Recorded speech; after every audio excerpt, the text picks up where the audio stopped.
呢度長方形、三角形 ，OK，combine 埋一齊。咁我哋假設，因為我哋而家嗰個三個人個底同埋高都唔知啊嘛，係咪？咁我哋假設呢個 x 呢個 y 啦 ，OK。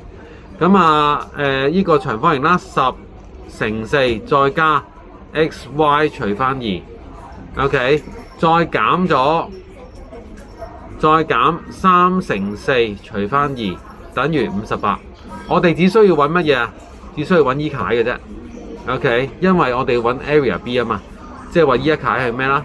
好啦，咁啊本身嚟講咧，10乘4呢個係40，10乘4係40啦，加呢個 area B， 再減3乘4等於幾多啊？12除翻2咧？12除翻2等於6啊嘛，係咪啊？咁好啦，40減6等於幾多啊？40減34再加乜嘢等於58啊？30加呢一個係 area of B 啊嘛，係咪？咁所以嚟講 area of B 係等於幾多啊？58減34啦，等於幾多啊？係啦，28唔係24，所以呢題錯㗎喺你呢度。